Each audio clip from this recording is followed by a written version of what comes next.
This is Hina, the voice behind Dr. Teeth. Why smash your head in your textbook when we are here to make dentistry easy for you? So before we proceed to the video, don't forget to smash that subscribe button, and also if you found the video helpful, don't forget to like and comment as it motivates us to create more videos of this kind. For more amazing content, don't forget to visit our website where we have MCQs, courses and much more. So let's begin.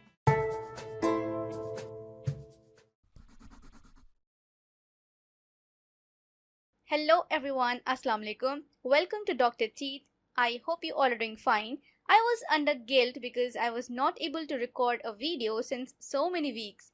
So finally today I sat down to record a video, and the topic is physical properties of dental materials.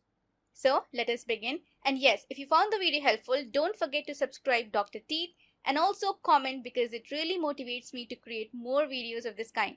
Also, you can let me know the topics you want me to cover in dental materials or any other subject for that matter. I will try to cover it as soon as possible. Okay, enough blabbering, let us begin. I have divided the topic into 4. The first one is the rheological properties, in which we will study the viscosity, the thixotropy, the viscoelasticity and the creep.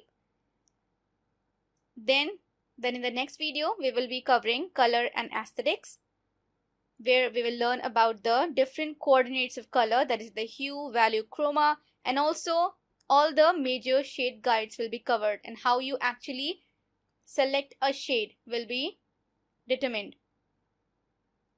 Then thermal properties, in which we will study the thermal conductivity, the thermal expansion, thermal diffusivity, specific heat, heat of fusion and vaporization. And then chemical properties, in which we will cover tarnish and corrosion, and also the types of corrosion. Now, before we dive into the topic, let us understand why we need to study the physical properties. Because it helps in understanding the behavior of materials.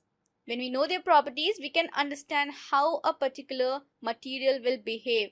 For example, if you have two friends, one of them is a cool dude and the other one is a bit short-tempered. So you know their behavior, right?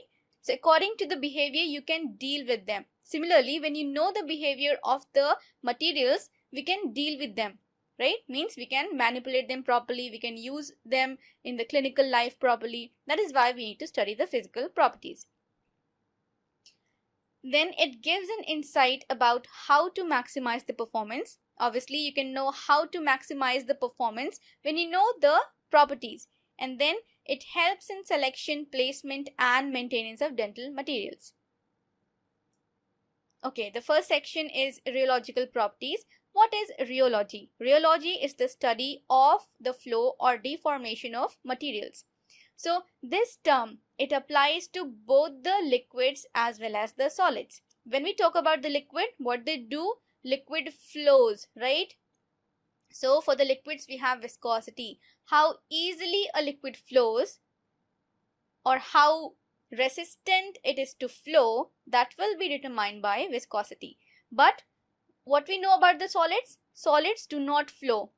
So for solids, we have these two properties. We have viscoelasticity and we have the creep for the solid.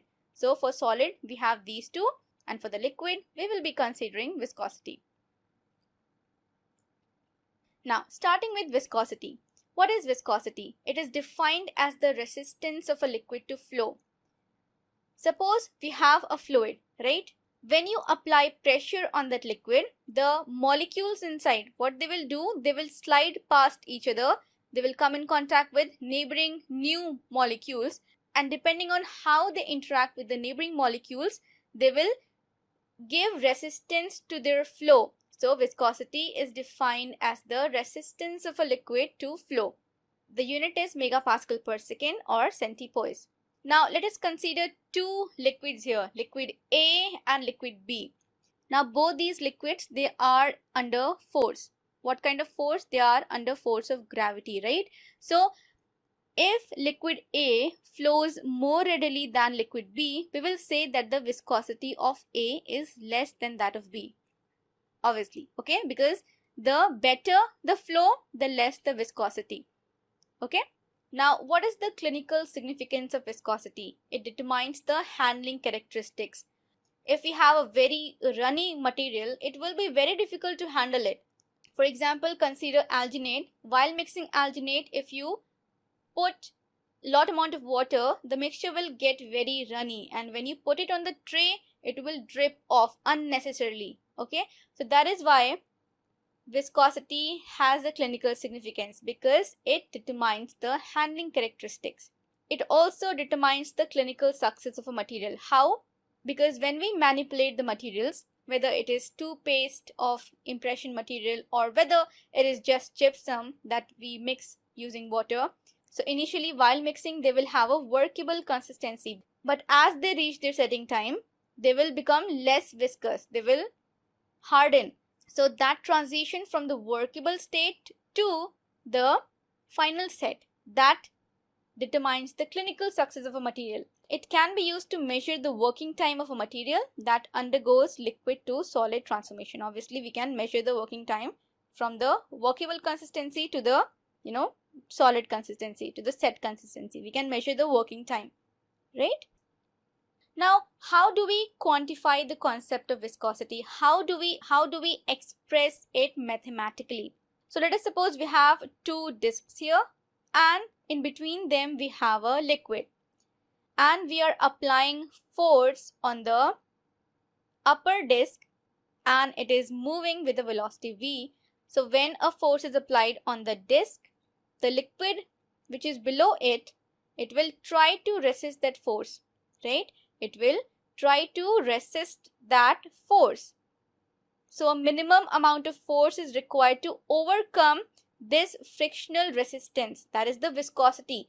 A minimum amount of force is required to overcome the viscosity offered by the liquid, right? And then it will finally move, let us suppose, to a distance d. So shear stress can be expressed as force into area, and shear rate can be expressed as velocity divided by the distance.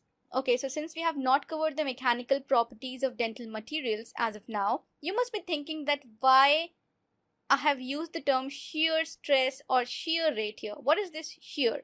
So let me quickly explain to you these terms.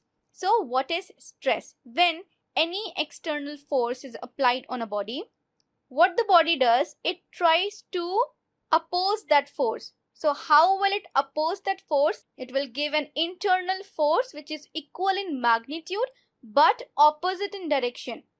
So that is called as stress. Whenever an external force is applied on a body, it will give an internal force which is equal in magnitude but opposite in direction to that applied force. That is the stress. Now, if this stress causes any deformation in the material, that will be called as the strain. Okay, so strain is the fractional change in the dimension caused by the force. Now, what is shear? So forces are of three types. We have tensile, compressive, and shear. Tensile means the force that tries to pull the object apart. Okay, means they try to elongate the object. That is the tensile force or tensile stress.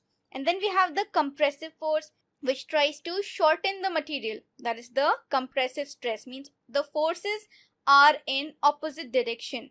Now, if we combine the tensile and the compressive stress, we will get something known as complex stress. That is bending. Okay, it is important to understand this in context of the dental bridge, because if the span of the bridge is too long, the unit can actually bend. Then finally we have the shear stress. So if we have a set of object and we apply a force and the object tries to slide past each other, that will be called as the shear force. It applies to liquid because in the liquid we have molecules, and the molecules will slide past each other due to the force, and that is why for the liquids we are using the shear stress. I hope I made it clear. Now we got two expressions, shear stress and shear rate. Shear stress is force by area and shear rate is velocity by distance. Now if we plot a graph and we keep the shear stress here and the shear rate here, that slope will be called as the viscosity. So viscosity is equal to shear stress by shear rate. and the unit of viscosity are Pascal seconds. Now, depending on the type of the slope we get, there could be different types of liquid. Let us see how. Okay, so types of behavior shown by liquids depending on the different types of slopes we have here. Okay, the fluids can be classified into Newtonian fluid and non-Newtonian fluid. Newtonian fluid means that it follows the Newton's law of viscosity, means the stress by strain graph will be linear. It will increase at a steady rate. Example is water.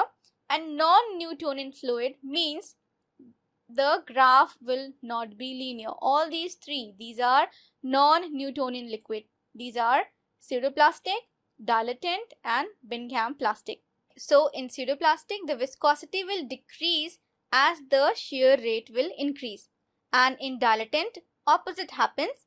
There will be increase in viscosity as the shear rate goes up. And in Bingham plastic, until we apply some specific amount of shear rate, means till here, nothing will happen. The viscosity will not change. But when it reaches that threshold, so when the threshold is reached, the material will be less viscous and it will start flowing. Okay, so this you can see I have mentioned shear thinning and shear thickening. Obviously, thinning because the viscosity is decreasing, thickening because the viscosity is increasing. Now let us see the examples of all these one by one. Okay, so Newtonian fluid, we have a linear change. An example is water and newly mixed zinc phosphate cement. In pseudoplastic, the viscosity decreases and the examples are fluoride gels, polycarboxylate cements, elastomeric impression materials. So what is the clinical significance? When we apply more force, the viscosity will decrease. So because of this, it is possible to flow the silicone impression material out of a syringe when we press the trigger of the gun. Because when we press the trigger, we are applying more force. So when we are applying force, what is happening? The viscosity is decreasing. So the material is able to flow out of the gun, out of the syringe. Okay. Also, another clinical significance is while we are pouring gypsum. You must have heard from your seniors or from your teachers to tap the impression while pouring the gypsum. So what tapping does? It decreases the viscosity. So the material will flow better on the impression. Okay. Then we have the dilatant or shear thickening. Here we can see that the viscosity is increasing when we are increasing the shear rate. Examples are denture-based resins. So these denture-based resins, they show an increase in rigidity as more pressure is applied. Now coming to the Bingham plastic, example is clay, toothpaste, impression paste and chocolate. So you must have seen the impression paste in tubes, right? Until you press the tube with certain force, the impression paste will not come out, right? So that is an example of Bingham plastic. Until you give a certain amount of shear rate, there will be no change in viscosity. This is a very classic example. We have seen commercial of ketchup, and that is an example of Bingham plastic. Now let us quickly revise the prosthodontic considerations. In pseudoplastic, we learnt that because of this property, it is possible to flow silicone impression materials out of a syringe, and in gypsum materials, vibration or shaking the mix while pouring the cast makes it thinner and flow better on the impression. For the dilatant, the denture-based resins show an increase in rigidity as more pressure is applied. Now, factors governing viscosity. What all factors can affect the viscosity of a material? First of all, temperature. Viscosity decreases with increase in temperature, obviously. Why? Because when the temperature increases, the molecule, they start dancing. They start moving. That is why the viscosity decreases. Now, previous deformation, that is called as thixotropy. If a material has undergone any previous deformation, it will have lesser viscosity. Example, plaster of Paris and resin cement. And time, obviously viscosity is governed by time. How? When we mix the material, means initial viscosity, it determines the handling characteristics, and when the material reaches the final viscosity, means the material is set. That determines the working time. Okay. Plotting viscosity against time for materials that's set by chemical reaction. So let us suppose we have two materials, material X and material Y. And let us suppose V1 is the time when the material becomes unmanageable, means it has started to develop its set properties. It has started to develop its final property, means it's no longer workable. And V2 is the setting time, means the material has finally set. So V1 is the time when the material has started to set, means it has started becoming unmanageable, unworkable, and V2 is the setting time. Now, for material X, at time T1, let us suppose the material has reached the unmanageable level. And for the material Y, you can see that till T2, right, there is no change in viscosity. You can see that there is till T2, there is no change in viscosity. So that period is called as the induction period for the material. And at T3, this material reaches the unmanageable level. So here we can see that X reached the unmanageable level at time T1, which is lesser than time T3. So this material Y has more working time because we are getting more time here, right? So this Y material has more working time compared to this X material here. I hope you understood. Now this time when the viscosity was not changing, that was called the induction period, right? So what is the clinical significance of induction period? Actually, inhibitors can be added to extend the working times of various materials. For example, borax is added in gypsum product. It is a retarder. It can extend the induction period, right? So when the induction period is more, the working time is also more because it will reach T3 later. Okay. Now thixotropy. So there are few materials that when you shake them or stir them continuously, their viscosity will decrease. So thixotropy is that property only. It is a property of certain gels or other materials to become liquefied, means less viscous when shaken, stirred, patted or vibrated. Examples include dental prophylaxis pastes, plaster of Paris, resin cements. Now what is the clinical significance of thixotropy? The thixotropic impression material does not flow out of a mandibular impression tray until placed over the dental tissues. So when we place the material on the impression tray, especially for the mandibular tray, we have to turn it upside down while we take the mandibular impression, right? So this thixotropy property will be helpful there because the material will not flow until we apply the force on them, right? When we place it on the mouth, then we press it, right? Not before it. So when you place it on the mouth and press it, then it will flow. Otherwise, when it is outside the mouth, it will not flow. So that is one of the clinical significance of thixotropy. Another one is that a prophylaxis paste does not flow out of a rubber cup until it is rotated against the teeth to be cleaned. Now, one question that must be coming in your mind is that what causes thixotropy?